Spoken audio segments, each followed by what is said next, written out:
Harold Mackenzie never imagined that building a bridge would become the biggest headache of his life. The 62-year-old retired engineer had spent 3 decades designing bridges for the state highway department before deciding to build something for himself on his own. Property in rural Tennessee, the Mackenzie family had owned 200 acres of rolling hills and farmland for 4 generations. The property was split by Willow Creek, a meandering waterway that turned into a raging torrent during spring rains. For years, Harold's grandfather and father had used an old wooden bridge to connect the 2 sides of their land, but time and weather had taken their toll on the aging structure. When Harold inherited the property in 2019, the old bridge was barely holding together. The wooden planks sagged dangerously, and several support beams showed signs of rot. Harold knew it was only a matter of time before someone got hurt trying to cross it. Being an engineer, he couldn't stand the thought of a poorly built or unsafe bridge on his property. Using his retirement savings and his decades of expertise, Harold designed and built a modern concrete and steel bridge. It wasn't fancy, but it was engineered to last. The bridge was 30 feet long and wide enough for 2 vehicles to pass comfortably. Harold had calculated the load capacity carefully, ensuring it could handle farm equipment, delivery trucks, and even emergency vehicles if needed. The construction took 8 months and cost Harold nearly $40,000. He did most of the work himself, calling in favors from old colleagues and hiring local contractors only when absolutely necessary. Every morning, Harold would walk down to the construction site with his coffee, reviewing his plans and making sure every detail was perfect. The bridge connected the main part of his property, where his house and barn sat, to the back 40 acres where he grazed his small herd of cattle. For Harold, it represented more than just a way to cross the creek. It was his legacy, a testament to his skills as an engineer and his love for the family land. When the bridge was finally completed in late 2020, Harold felt immense pride. The structure was solid, beautiful in its simplicity, and built to withstand anything nature could throw at it. Local residents admired Harold's handiwork, and several neighbors complimented him on the professional quality of the construction. Harold's property was located on County Road 47, a rural route that connected several small farming communities. The road curved around his land, and his bridge was visible from the county road, though it was clearly on private property. Large metal signs marked the entrance to his driveway, and anyone with common sense could see that the bridge belonged to the Mackenzie farm. For the first few months after completion, everything was perfect. Harold used the bridge daily to check on his cattle, and his wife Martha enjoyed taking evening walks across it to watch the sunset from the back pasture. The bridge had become a peaceful part of their retirement routine. Harold had always been a reasonable man. During his career with the highway department, he was known for his calm demeanor and problem-solving abilities. Colleagues respected his technical knowledge and his ability to work through complex engineering challenges without losing his temper. Even in retirement, Harold maintained his methodical approach to life.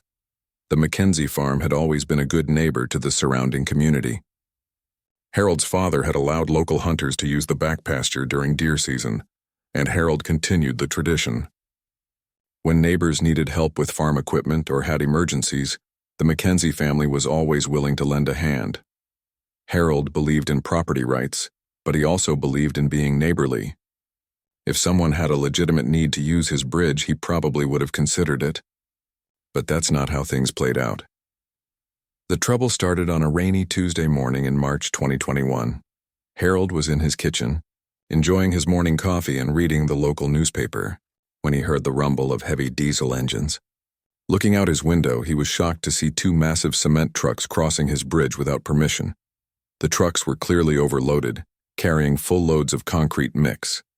Harold's engineering mind immediately began calculating the stress these vehicles were putting on his carefully designed structure. While the bridge was built to handle heavy loads, it wasn't designed for commercial cement trucks making unauthorized crossings. Harold rushed outside, but the trucks had already crossed and disappeared down the dirt road that led to the neighboring Peterson property. He stood on his bridge inspecting it for any signs of damage. Fortunately, the structure appeared sound, but Harold was troubled by the blatant disrespect for his property rights. Later that day, Harold drove to the Peterson farm to speak with his neighbor. Tom Peterson explained that he was having a new barn foundation poured and that the cement trucks were taking a shortcut through Harold's property because the main road to his farm was under construction. Tom seemed surprised that Harold was upset, saying he thought it would be okay since it was just for one day. Harold explained politely that while he understood the convenience, the trucks needed permission before using his private bridge. Tom apologized and promised it wouldn't happen again. Harold left the conversation feeling satisfied that the matter was resolved. But Harold Mackenzie had no idea that this was just the beginning of a problem that would consume his life for the next 2 years. The unauthorized cement truck crossings weren't a one-time convenience. They were about to become a regular occurrence that would test every ounce of his patience and engineering pride. 2 weeks after his conversation with Tom Peterson, Harold was awakened at 5:30 in the morning by the familiar rumble of diesel engines. Stumbling to his bedroom window, he watched in disbelief as 3 cement trucks rolled across his bridge in the pre-dawn darkness, their headlights cutting through the morning mist. This time, Harold didn't hesitate. He threw on his clothes and marched outside, but once again the trucks had already crossed and vanished into the countryside. Standing in his bathrobe and work boots, Harold felt a mixture of anger and confusion. Tom Peterson had promised this wouldn't happen again. Over the following weeks, the unauthorized crossings became more frequent. Sometimes it was cement trucks. Other times it was construction vehicles, dump trucks, or heavy equipment haulers. Harold began keeping a notebook, documenting each incident with dates, times, and descriptions of the vehicles. His engineering background had taught him the importance of detailed records. The pattern became clear. Construction companies throughout the county had discovered that Harold's Bridge provided a convenient shortcut to various job sites.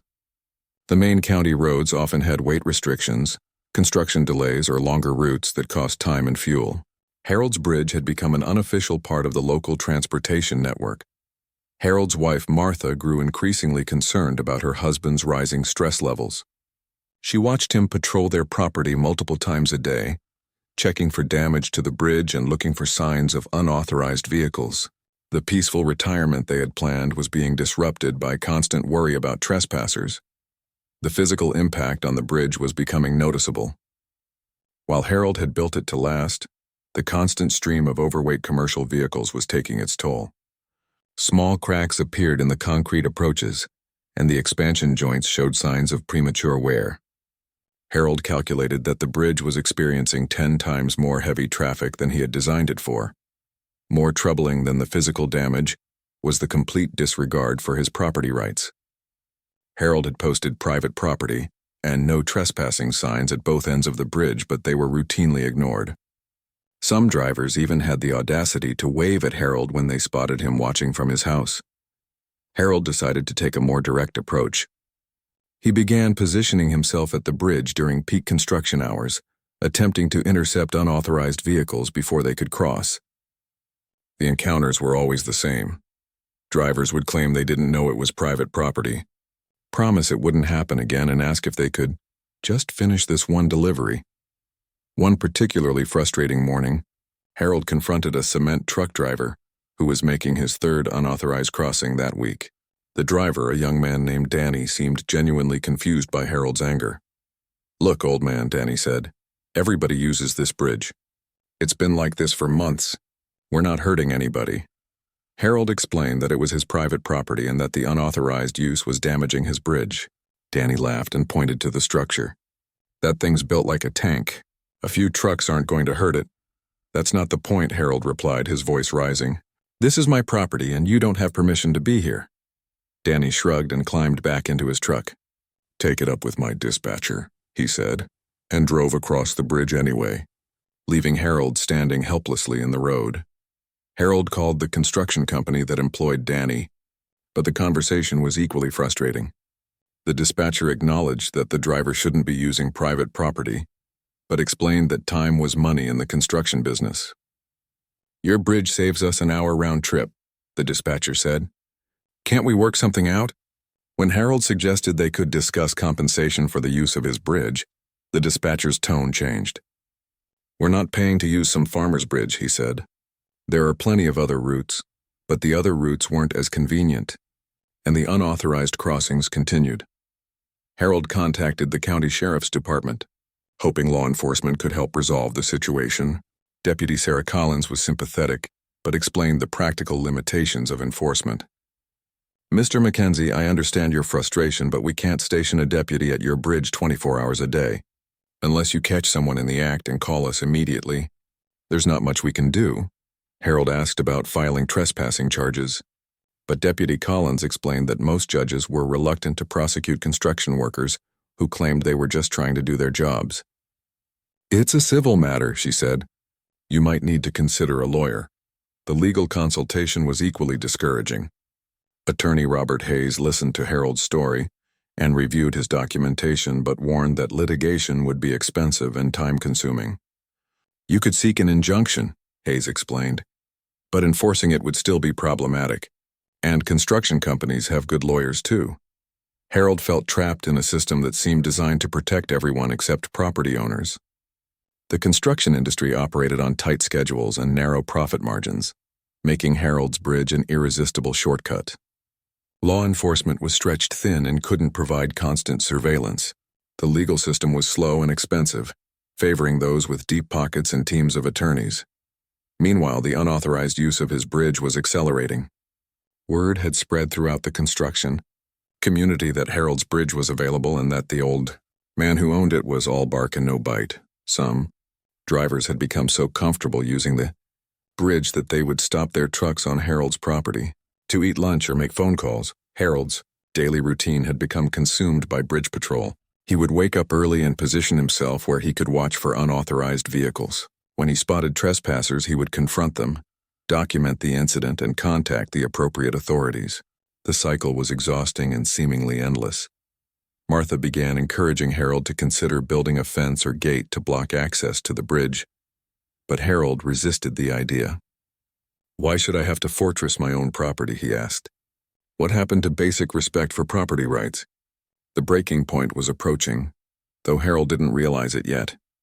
Each unauthorized crossing was like a small wound to his pride and sense of justice.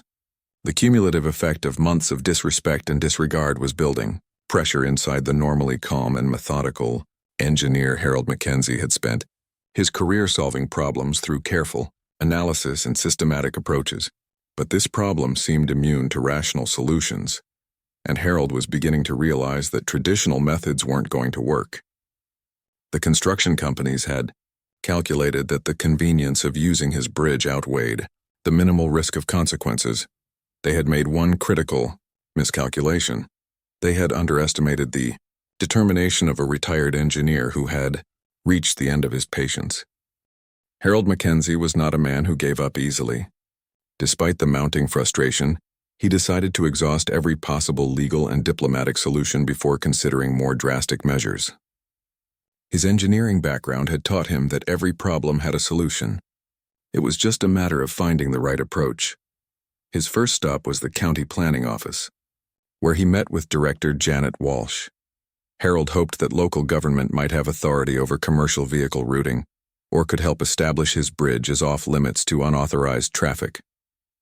Janet listened sympathetically to Harold's situation, but explained that his bridge, being on private property, fell outside the county's jurisdiction for traffic regulation.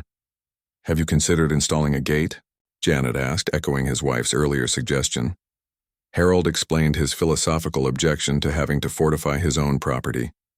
Why should law-abiding citizens have to build walls to keep out trespassers? He asked. What's next? Should I install a moat? Janet chuckled at Harold's sarcasm but offered another suggestion. You might try contacting the State Transportation Department. They regulate commercial vehicle routes and might be able to designate your bridge as off-limits. The State Transportation Department proved to be another bureaucratic dead end. After being transferred through multiple departments, Harold finally reached someone who explained that private bridges couldn't be officially designated as restricted routes unless they posed a safety hazard. If your bridge is dangerous, we can condemn it, the official said helpfully. But if it's safe, we can't prevent people from using it. Harold found himself caught in an impossible paradox. His bridge was too well built to be condemned, but not official enough to be protected. His engineering excellence had become part of the problem. Determined to find a peaceful solution, Harold decided to approach the construction companies directly. He compiled a list of the firms whose vehicles regularly used his bridge and began making phone calls to their owners and project managers. Most of the conversations followed a predictable pattern. initial surprise that someone actually owned the bridge, followed by promises to inform their drivers, followed by continued unauthorized use. One company owner, Mike Sullivan of Sullivan Construction, was more honest than most. "Look, Harold," he said during their phone conversation, "I appreciate your situation, but my drivers are going to take the fastest route to their jobs. That's just human nature. If you want to stop them, you're going to have to make it impossible for them to use your bridge." "So you're telling me that your drivers will knowingly trespass on private property because it's convenient?" Harold asked. "I'm telling you that construction is a competitive business," Sullivan replied. "Time is money, and your bridge saves my crew significant time on certain jobs. I can't tell them to ignore an obvious shortcut just because some farmer doesn't like it." Harold hung up the phone feeling more frustrated than ever. The construction industry seemed to operate by its own rules, where convenience and profit trumped property rights and common courtesy. His next attempt at resolution involved the local Chamber of Commerce. Harold attended their monthly meeting and was given 5 minutes to address the membership about his bridge problem. He presented his case calmly and professionally, explaining how the unauthorized use was damaging his property and violating his rights. The response was politely disappointing. Several construction company representatives were in attendance, and they expressed sympathy for Harold's situation, while explaining the practical realities of their business. One contractor suggested that Harold should view the bridge usage as a service to the community. "Mr. Mackenzie," said contractor Bill Morrison, "your bridge helps local businesses operate more efficiently. That creates jobs and economic activity in our community. Maybe there's a way we can all benefit from this situation." Harold asked what Morrison had in mind. "Well, what if the chamber organized a fund to compensate you for the use of your bridge? We could treat it like a toll road." The suggestion generated murmured interest from other attendees, and Harold found himself cautiously optimistic. A formal agreement might provide the recognition of his property rights that he was seeking, while offering reasonable compensation for the wear and tear on his bridge. Over the following weeks, Harold worked with chamber representatives to develop a proposal. They calculated that approximately 50 commercial vehicles used his bridge each month, creating an annual impact equivalent to several thousand regular car crossings. Harold proposed a modest fee structure that would compensate him for maintenance costs and acknowledge his property rights. The proposal seemed reasonable to Harold, but it quickly died in committee. Several construction companies balked at the idea of paying to use what they had been using for free. Others worried about setting a precedent that might encourage other property owners to charge for access to their land. "It's the principle of the thing," explained Morrison during a follow-up phone call. "Once we start paying property owners for access, where does it end? Every farmer with a shortcut through his land will want compensation." Harold pointed out that his situation was different because he had never given permission for the use in the first place. "This isn't about creating new fees," he said. "This is about acknowledging that you've been using someone else's property without permission." But the construction industry had already made its decision. The Chamber of Commerce quietly dropped the compensation proposal, and the unauthorized crossings continued. Harold's frustration was compounded by the response of some community members.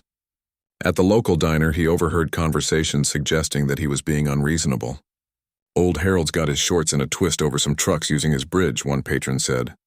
"What's the big deal? It's not like they're parking in his living room." Others were more supportive but equally unhelpful. "You should put up a gate," suggested his neighbor Ellen Thompson. "Or maybe some concrete barriers." Harold felt like he was being pushed toward confrontational solutions when he preferred cooperative ones. His entire career had been built on finding engineering solutions that worked for everyone involved. But this problem seemed immune to collaborative approaches. The final straw in Harold's attempt at peaceful resolution came during a meeting with the county commissioners. He had requested time on their agenda to discuss the broader issue of commercial vehicle routing and property rights. Harold presented his case methodically, complete with documentation of unauthorized crossings and evidence of bridge damage. Commissioner Ray Phillips listened politely, but offered little hope for official intervention. "Mr. Mackenzie, this sounds like a private property dispute that you'll need to resolve through the courts or by installing physical barriers to prevent access," Harold explained. That he had already consulted with attorneys and been told that litigation would be expensive and uncertain. What good are property rights if citizens can't afford to enforce them? He asked. Commissioner Phillips shrugged. That's the way the system works, Harold. Property rights come with responsibilities, and sometimes that includes protecting your own property. Harold left the meeting feeling abandoned by the very officials who were supposed to protect citizens' rights. The message was clear. He was on his own. That evening, Harold sat on his porch with Martha, watching the sunset over his bridge.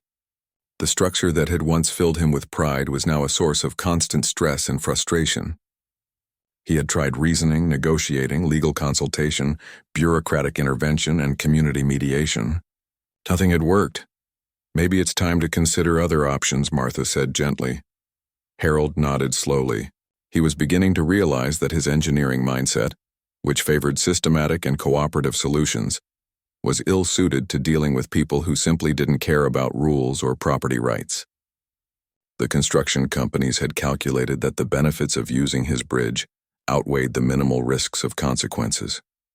They were about to discover that their calculations were based on incomplete information. Harold Mackenzie was finished trying to solve this problem through conventional means, and his engineering creativity was about to be applied in ways that none of the trespassers had anticipated. The morning that changed everything started like any other Tuesday in Harold Mackenzie's increasingly difficult life. It was late September 2021, and the unauthorized bridge crossings had become so routine that Harold barely looked up when he heard the familiar rumble of diesel engines. He was in his workshop, trying to focus on a woodworking project that Martha had commissioned for their anniversary. But something was different about these engines. Instead of the usual quick crossing and departure, the rumbling continued for several minutes. Curious and concerned, Harold walked outside to investigate. What he saw made his blood pressure spike instantly. 3 massive cement trucks were parked on his bridge, their engines idling while the drivers stood around talking and smoking cigarettes.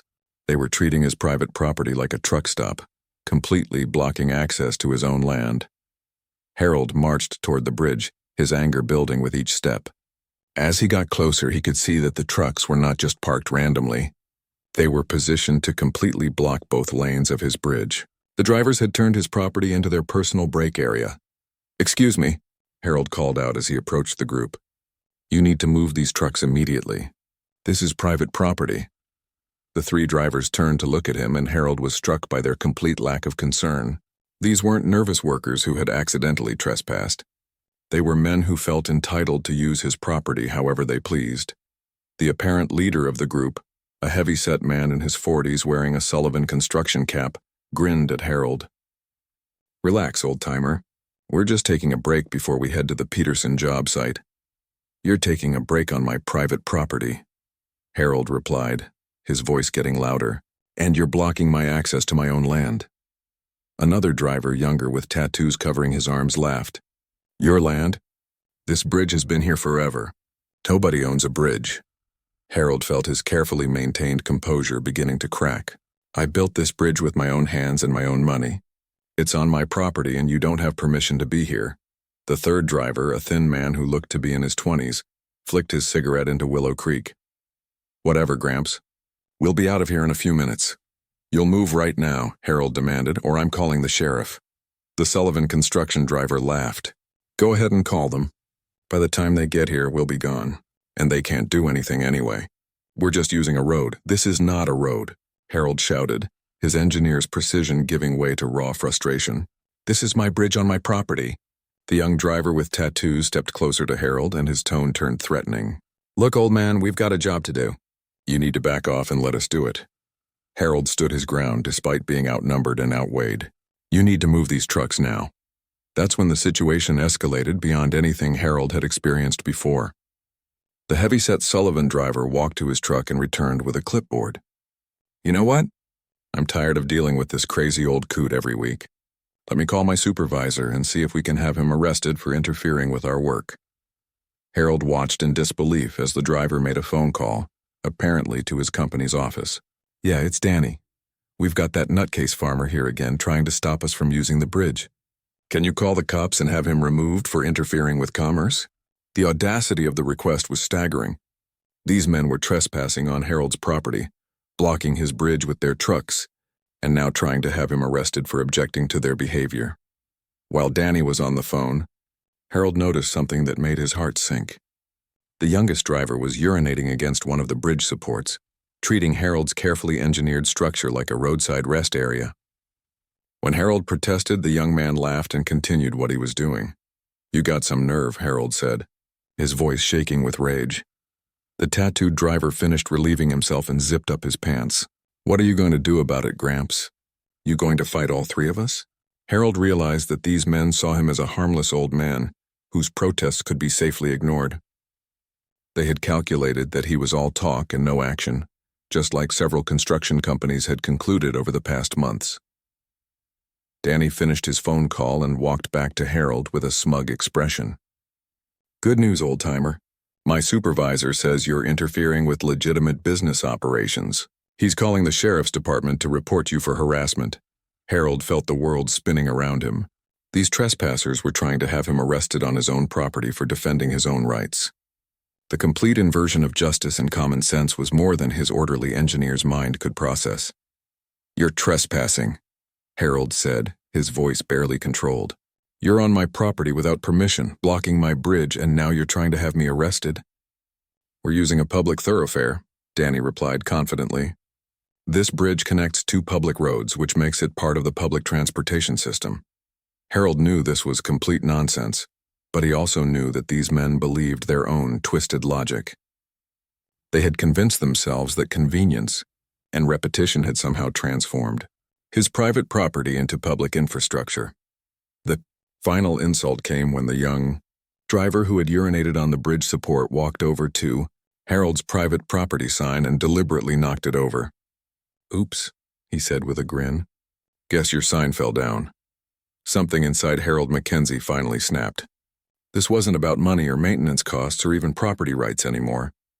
This was about basic human decency and respect, qualities that these men seemed to completely lack. For 18 months, Harold had tried every reasonable approach to resolve this situation. He had been patient, diplomatic, and accommodating. He had followed proper procedures, consulted authorities, and attempted to negotiate solutions. In return, he had been ignored, dismissed, and now threatened with arrest on his own property. Harold looked at the three men who were treating his life's work with such contempt and made a decision that would change everything. If the system wouldn't protect his rights and if reasonable people couldn't be reasoned with, then perhaps it was time to try a different approach. "You know what?" Harold said quietly, his voice suddenly calm. "You're absolutely right. I can't fight all three of you, and I can't stop you from using my bridge." The three drivers exchanged satisfied glances, apparently pleased that the old man had finally accepted defeat. "But I can make some modifications to my bridge," Harold continued, his engineer's mind already working on solutions that had nothing to do with cooperation or compromise. "After all, it is my property," Danny laughed. "Knock yourself out, Gramps. Just stay out of our way while we're working." Harold walked back to his house, leaving the three men to finish their break on his bridge. But instead of defeat, he felt a strange sense of liberation. For the first time in 18 months, he wasn't going to try to work within a system that clearly didn't work. Harold Mackenzie was done being reasonable. It was time to be creative. Harold Mackenzie spent that evening in his workshop, sketching diagrams and calculating specifications, with the focused intensity that had made him a respected engineer for 3 decades. But instead of designing infrastructure to serve the public good, he was designing something far more personal and satisfying. Martha found him hunched over his drafting table at 11 o'clock, surrounded by engineering manuals and measurement tools. "Harold, what are you working on?" she asked, though she suspected she already knew. "A modification to our bridge," Harold replied without looking up from his calculations. "Something that will solve our trespassing problem permanently." Martha studied the sketches and recognized the meticulous precision that had characterized her husband's entire career. "Harold, you're not planning anything dangerous, are you?" Harold looked up at his wife with a smile that hadn't appeared on his face in months. "Martha, I spent 30 years building bridges that serve everyone equally. Now I'm going to build something that serves my interests exclusively."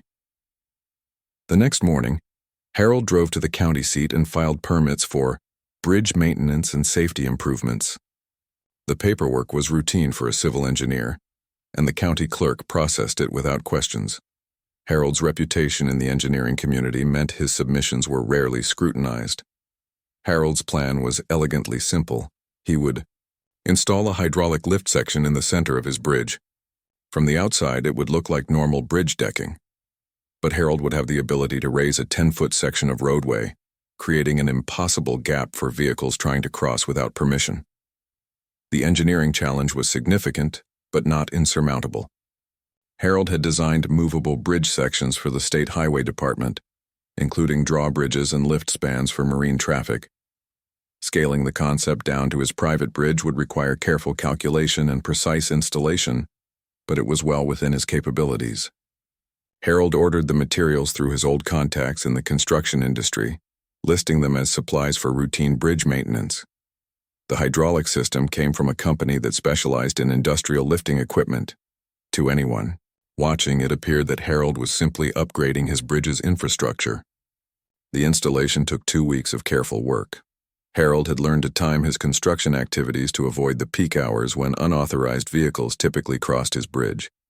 He worked early in the morning and late in the evening, when the trespassing traffic was lightest. The hydraulic system was powered by a small electric motor housed in a weatherproof enclosure beneath the bridge. Harold ran the electrical connection back to his workshop, where he installed a control panel that would allow him to operate the lift from inside his house.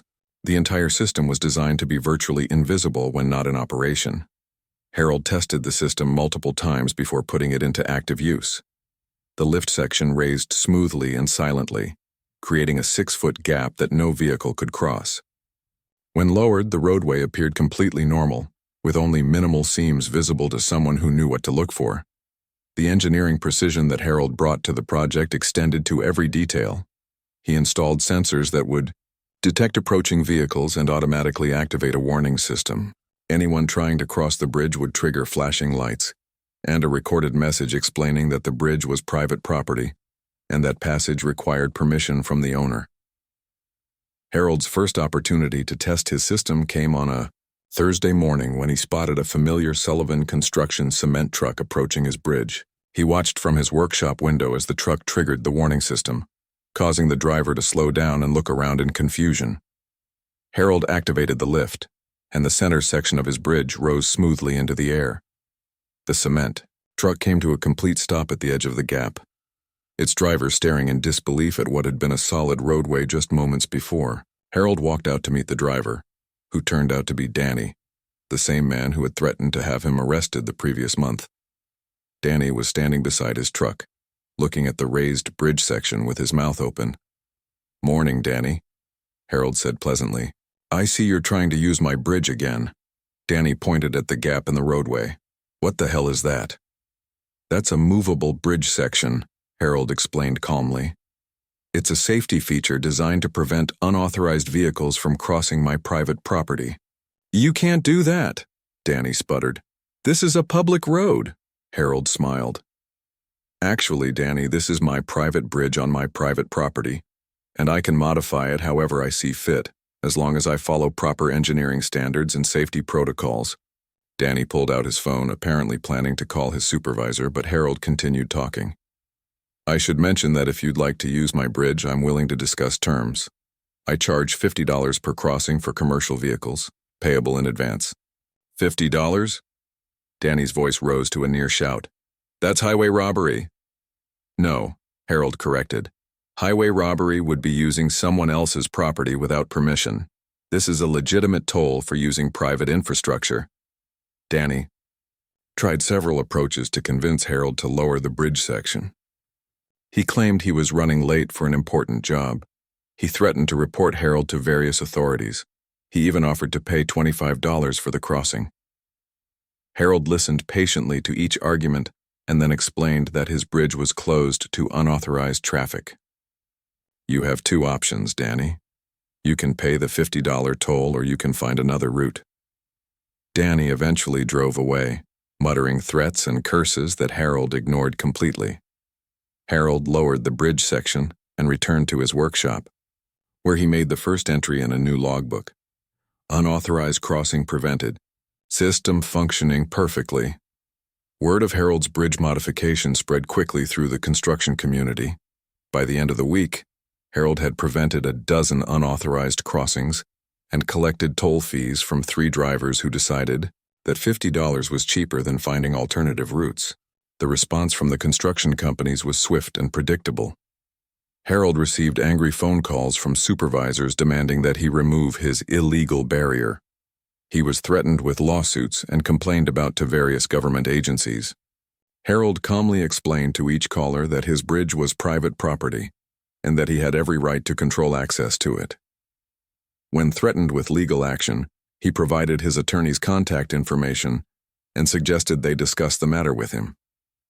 The most satisfying moment came when Harold received a visit from Mike Sullivan, the construction company owner who had previously told him that drivers would naturally take the fastest route regardless of property rights. Sullivan parked his pickup truck at the edge of Harold's property and walked up to the house, his face red with anger. "Mackenzie," Sullivan shouted, "you need to take down that contraption and let my trucks through. You're costing me time and money." Harold met Sullivan at his front door, completely calm and collected. "Mike, I'm willing to discuss a commercial usage agreement. My standard rate is $50 per crossing, but I might consider a volume discount for regular users."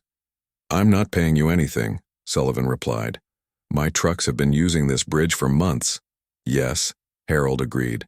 "They've been trespassing on my property for months, but that stops now." Sullivan tried several tactics to intimidate Harold, including threats of legal action and complaints to local authorities. But Harold had done his homework. His bridge modification was completely legal, properly engineered, and safely installed. No law required him to provide free access to his private property. The conversation ended with Sullivan storming back to his truck, promising to find a way around this nonsense. Harold watched him drive away and made another entry in his logbook. Owner consultation completed. No agreement reached. Over the following weeks, Harold's toll bridge became a local curiosity. Some community members supported his stand on property rights, while others thought he was being unreasonable. But everyone agreed that his engineering solution was impressively creative. Harold collected tolls from drivers who decided that paying $50 was more cost-effective than finding alternative routes. He turned away dozens of unauthorized vehicles, all while documenting everything in his meticulous records. For the first time in 18 months, Harold felt like he was in control of his own property. The trespassing had stopped, the unauthorized use had ended, and his bridge was finally serving his interests instead of everyone else's convenience. But Harold Mackenzie wasn't finished yet. His engineering mind was already working on phase 2 of his plan. The legal challenges that Harold had anticipated came within 2 weeks of his bridge modification going into operation. Sullivan Construction filed a complaint with the county, claiming that Harold's movable bridge section constituted an illegal obstruction of commerce. 2 other construction companies joined the complaint, arguing that Harold's toll system was an unreasonable restraint on business operations. Harold was prepared for the legal battle. He had consulted extensively with his attorney, Robert Hayes, who had helped him research the legal precedents surrounding private bridge ownership and access rights. Their position was solid. Harold owned the bridge, the property it sat on, and had every right to control its use. The county hearing drew a surprisingly large crowd. Local residents, construction workers, and business owners packed the small hearing room to watch Harold defend his actions. Commissioner Ray Phillips, who had previously told Harold he was on his own, now seemed uncomfortable with the attention the case was receiving. Harold presented his case methodically, just as he had presented engineering proposals throughout his career. He documented 18 months of unauthorized trespassing, showed evidence of damage to his bridge, and demonstrated that he had exhausted all reasonable attempts at peaceful resolution before installing his toll system. "Gentlemen," Harold told the 3-person hearing panel, "I spent $40,000 of my own money and 8 months of my own labor building this bridge for my private use. I never invited commercial traffic, never gave permission for its use, and never asked for anything except basic respect for my property rights." Sullivan Construction's attorney argued that Harold's bridge had become a public accommodation through common usage and that blocking access was discriminatory and harmful to local commerce. The argument was legally creative but factually weak. Since Harold had never opened his bridge to public use, the hearing officer asked Harold if he would consider removing the toll system in exchange for a guarantee that construction companies would stop using his bridge without permission. Harold smiled and shook his head. "With all due respect, sir, I tried that approach for 18 months. These companies made it clear that their convenience was more important than my property rights. Now they can pay for the privilege of using my infrastructure, or they can find alternative routes." The county's decision was surprisingly swift and unambiguous. Harold's bridge modification was legal, properly engineered, and within his rights as a property owner. The hearing officer noted that private property owners were not required to provide free access to their land for commercial purposes. The construction companies appealed the decision to the state level, but their case was even weaker in state court. Tennessee had strong property rights laws, and Harold's documentation of the trespassing problem made their position nearly impossible to defend. While the legal battles were ongoing, something unexpected began happening at Harold's Bridge. Several construction companies quietly began paying the toll rather than fighting it. Harold's $50 fee was actually less expensive than the time and fuel costs of using alternative routes for certain job sites. Mike Sullivan was the first company owner to approach Harold about a commercial usage agreement. His tone was considerably more respectful than it had been during their previous encounters. "Harold," Sullivan said during a phone call, "my accountant tells me we're spending more on alternative routes than we would pay in tolls. What would it cost for an annual access permit?" Harold had anticipated this request and had already prepared a proposal. For a yearly fee of $5,000, commercial vehicles could use his bridge with advance notice and adherence to weight restrictions. The fee would cover maintenance costs and provide reasonable compensation for the use of his property. Sullivan agreed to the terms, and within a month, 3 other construction companies had signed similar agreements. Harold found himself earning more money from his bridge than he had ever expected, while finally receiving the recognition of his property rights that he had sought from the beginning. The transformation in community attitudes was equally remarkable. People who had previously viewed Harold as an unreasonable old man began to see him as someone who had stood up for important principles. His creative engineering solution became a source of local pride, and several engineering students from the nearby university asked to study his movable bridge design. Harold discovered that his reputation in the construction industry had actually improved rather than suffered. Company owners respected his engineering skills and his willingness to defend his position. Several firms began consulting with Harold on bridge and infrastructure projects, leading to a modest but satisfying retirement income. The most significant change was in Harold's relationship with his own property. The bridge that had been a source of constant stress and frustration became a symbol of personal empowerment and creative problem-solving. Harold took pride in showing visitors his movable bridge section and explaining the engineering principles behind its operation. Martha noticed the change in her husband's demeanor immediately. The constant tension and anger that had consumed Harold for 18 months disappeared, replaced by the calm satisfaction of a man who had solved a difficult problem through intelligence and persistence. Harold's daily routine returned to the peaceful pattern they had enjoyed before the trespassing problem began. He would walk across his bridge each morning to check on his cattle, secure in the knowledge that he was crossing his own property on his own terms.